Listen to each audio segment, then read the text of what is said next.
For more than 50 years, the bells in this tower have been silent. But their story stretches across 6 centuries of English life.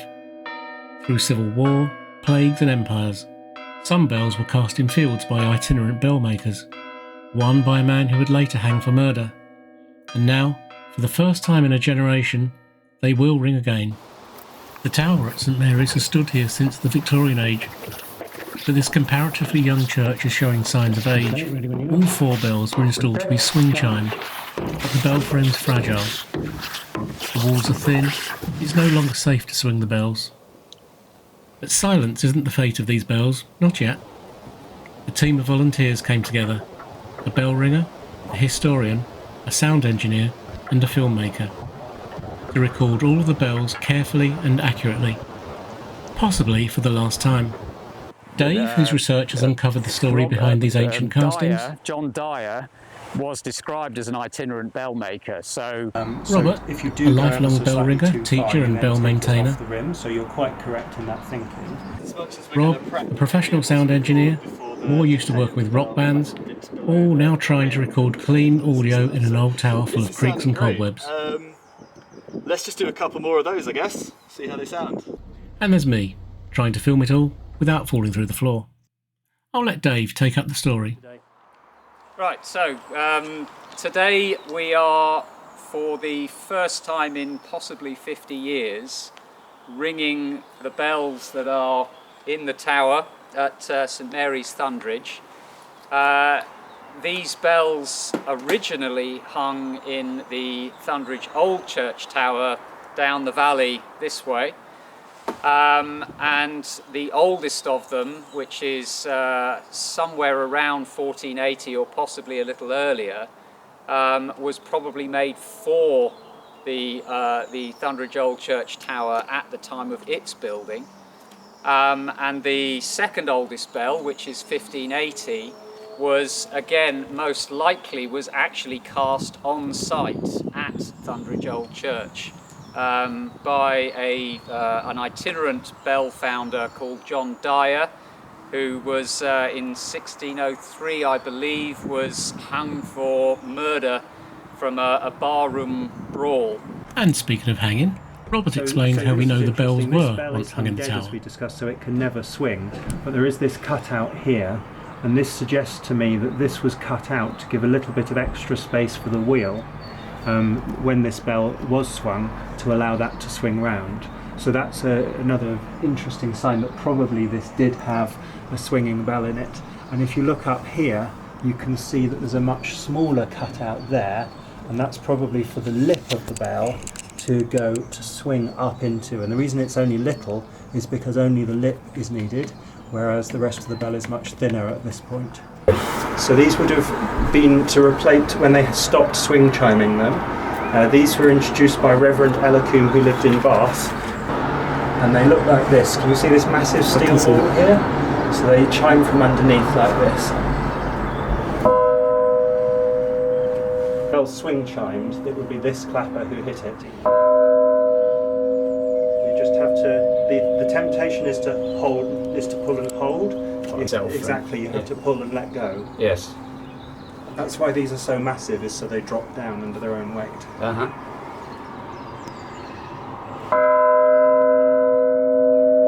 That's me being quite gentle. This can get rather louder than this. Can you see by Dave will introduce us to the bells, starting with the oldest, each with its own story, each a survivor of the centuries. So this is the treble bell. It's the highest note of the 4. This mark here is called by campanologists the breed mark, and this indicates the maker was the successor of a famous London bell maker called John Dier. He was making bells in London somewhere between about 1460 and 1490. So this bell dates from that period. He had a foundry in London. It could be that this bell was made there. It could be that it was made on site. It's not possible to know. This bell was almost certainly made with 4 others. at the same time. The bell tower at Thundridge Old Church is also of that date, late 15th century. So it's likely that the tower and the bell and the four bells were all made together, or all as part of the same building package. So this would have had three siblings of the same age. This is likely to be the one survivor of the original four bell. This one survived because it didn't crack, it didn't go out of tune, and it's sounding as sweet today as it did when it was first made. This is the heaviest of the bells, so heaviest means the lowest note. So this is the tenor bell, number 4. It's the second oldest bell. So this bell was made in 1580. We know that because it's actually written on the bell, along with the maker's inscription. So this says, John Dier made me. It's one of the earliest bells that he made. There's only 1 or 2 bells which he made which are older than this. So this is a very early example of his work. It's got a lovely detailing on the crown here, which looks like a rope. John Dier was a bell maker very active in Hertfordshire. He was an itinerant bell maker, which means he didn't have a foundry of his own. So the likelihood is that this bell was made close to the church itself, in an adjacent field perhaps. So this is the third bell, so not as deep as the tenor and slightly deeper than the number 2. It's also the youngest bell. So this bell was made in 1631, which is, again, the date, we know this because the date is on the bell. It's also both this bell and the number 2 were both made by Robert Oldfield. Robert Oldfield was a bell founder who had his foundry in Hertford, and he has quite an elaborate crest, which tells us definitively that he's the maker. So to say, this was made in 1631 in Hertford, with the inscription "Praise the Lord" running round it. So this is another Robert Oldfield bell, so only 8 years younger than the number 3. Again, we know it's Robert Oldfield because his mark is very clear, and we know it's 1623 because, again, that's marked on the bell. And the phrase here is "Jesus be our," and round the corner is "speed." Speed doesn't mean velocity. Speed is the way, so Jesus is the way. From what I can see, you can see the crack starts here and it runs down, and it seems to peter out about there. You can see it on the inside as well, so it does go all the way through, but as far as I can see, it doesn't extend all the way.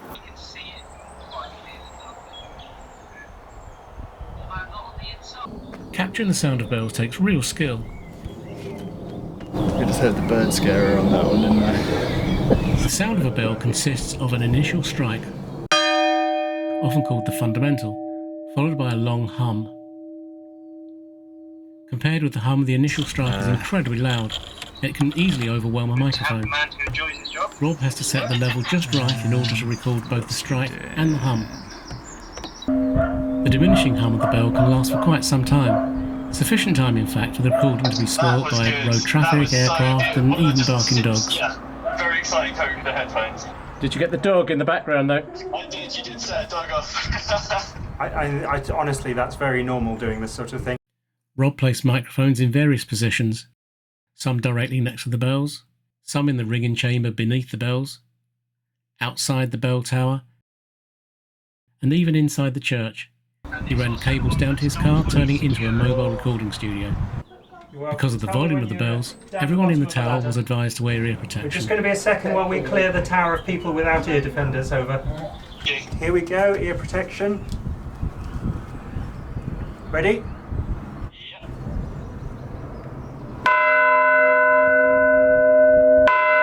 It's hard for us today, surrounded by technology, to grasp how remarkable a bell must have been in the 1400s. For most people then, it was the most advanced man-made object they'd ever see.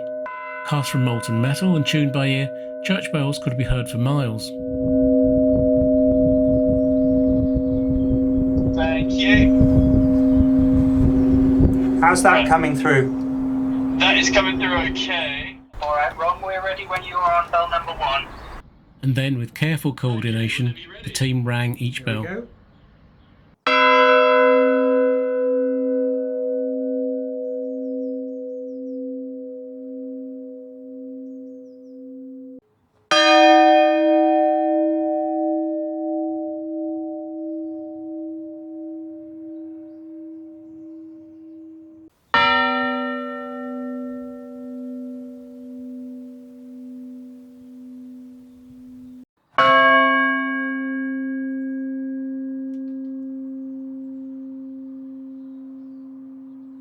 In just I about might regret this, but let's ask Rob how the Yeah. recording So went. Rob, what were the real challenges of this for you? Well, I wasn't quite sure what I was going to be dealing with in terms of volume, so I thought I'd use some quite insensitive mics when I was up there in the tower. So I was using just the humble SM58 by Shure, which is usually like a live vocal microphone, but it isn't particularly sensitive. It can really cope with extreme sound pressure levels, so that's kind of why I put it up there. Turns out we didn't really need to be quite so cautious about that, and I probably could have gotten away with some regular pencil condenser microphones, which are just generally a bit Well, okay, thanks Rob. Well, if that wasn't geeky enough for you, let's have some geeky bell talk. Used every week for Sunday services. It's been fascinating to see these poor bells which are not in a happy state. So it's been great that we've been able to sound them today and get that recording permanently before they deteriorate any further. So one of the very interesting things of our experience, Dave and I just for fun rang the 4 bells together in sequence as they would have been rung. And it's very, very obvious, Dave mentioned he wasn't particularly musical, that they do not sound great ringing together. In particular, they sound as if they're missing a final note, missing the fundamental note of the scale in order to finish them off. So that could have been for multiple reasons. One reason is that bells were originally tuned just by a chap with a good ear and a hammer and a chisel who'd ding it, think about it, knock off some metal, think about it some more, do it again. So that's not a very accurate process. And if you had a poor bellfounder, you can quite easily end up with some very badly tuned bells. But these do seem unusual because as a set, they don't quite work together. So I do wonder whether either they're intended to ring separately one at a time, as you were talking about, or whether there's a bigger one that's missing, or whether it was just a really bad bellfounder. Certainly it's very, very unusual to have a ring like this. They're described in the reference books as if they were bells number 1, 2, 3, 4 of 5, so in other words missing the number 5. So the most damaged bell is the number 2 bell, which is from 1623. Not only does it have a very significant crack in it, its tone was recorded in 1993 as being, quote, gone. I don't think any of us found it quite that offensive, but it is cracked. First and foremost, they're a permanent historic archive now, no matter what happens, whether they drop through the floor or not. We now have a permanent recording of them, both from audio point of view and also the first time that they've been properly photographed, really. So there's a historic aspect to that. The recordings we can also use, I hope, to reconstruct the peals as people would have known them, perhaps in living memory, maybe musically they were rung in a different way. Thanks to care and collaboration, Dave got his wish and he composed this peal.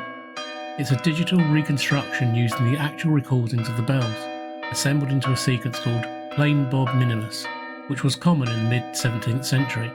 For centuries these bells have been the heartbeat of Thundridge. They may well have rung out to celebrate the defeat of the Spanish Armada in 1588, the return of King Charles II in 1660, and victory at Waterloo in 1815. They broke with a long wartime silence for the armistice in 1918, and again in 1945 to proclaim victory in Europe. These bells haven't just marked time, they've marked history. The past is everywhere, even at your local church.